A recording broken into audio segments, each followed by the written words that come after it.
ही ही पोरगी मला नको येत.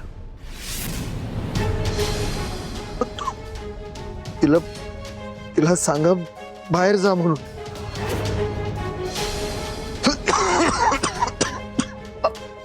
बरं बरं ठीक आहे. सॉरी, मी जाते इथून. मी लांब थांबते. तुम्हाला काय लागलं तर मला आवाज दे फक्त. हा, इथंच आहे मी.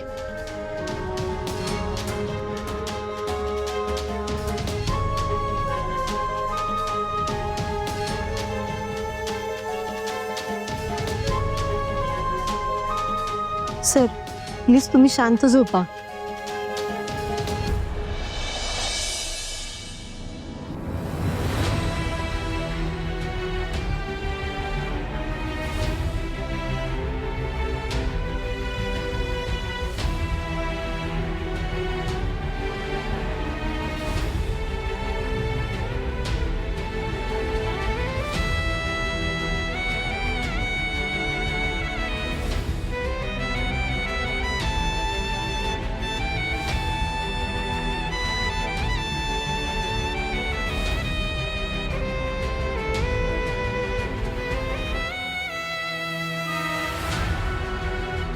सावी, काय एवढं चांगलं वागतेस?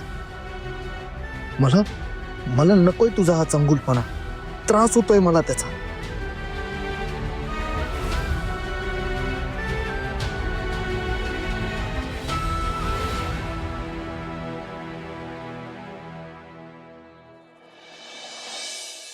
बस.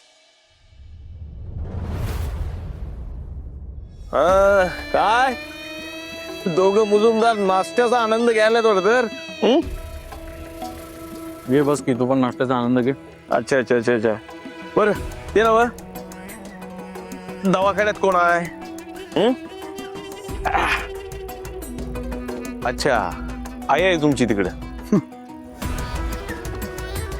आई तिकडे वरती तिच्या खोलीत. काय खोलीत आहे? अरे मग धैर्यजवळ कोण आहे? तू एकटाच आहे का काय तिकडे? अरे माझ्या जावयाची काळजी घेणार कोणी आहे का नाही तिकडं?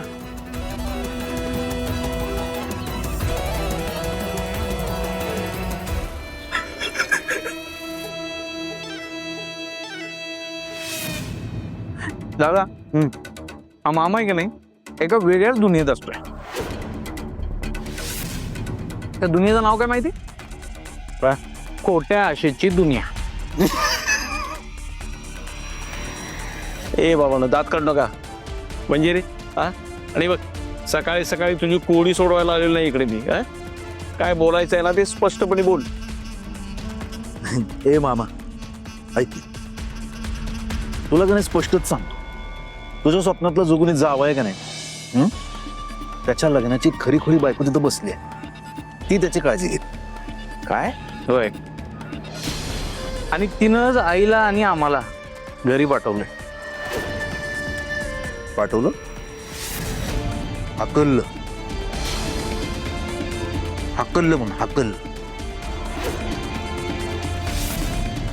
हे मामा, भाऊ आमचा आणि गुरुमी तिचीच. त्या आईसकट आमच्या दोघांना तिकडनं हाकलून लावलंय. आमच्या भावाची नीट काळजी पण घेता नाही आली आम्हाला. नाहीतर काय, ती पोरगी तिथं आली ना आम्हाला सगळ्यांना हाकलून दिलं. होय, जसं काय जीवच घेणार होतो त्या धैर्याचा. ही पोरगी ना घर फोडायला आली.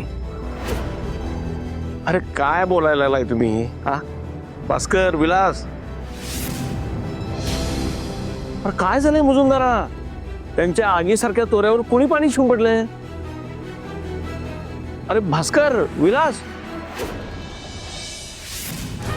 अरे ती पोरगी तुम्हाला जावा म्हटली आणि तुम्ही आलात? हा, आणि ताई सुद्धा आली? कसं शक्य आहे? ए मामा ऐक की, ती जा नाही म्हणाल. हकललंय आम्हाला, निघा असं म्हणाली. किती वेळा सांगू? आणि तुला जर बाकीचे प्रश्न पडले असतील का नाही, तर वरती तुझी लाडकी बहीण बसली, तिला जाऊन विचार. खोलीत जा. विचारतो ना. सोडतो का काय? आत्ताच जाऊन विचारतो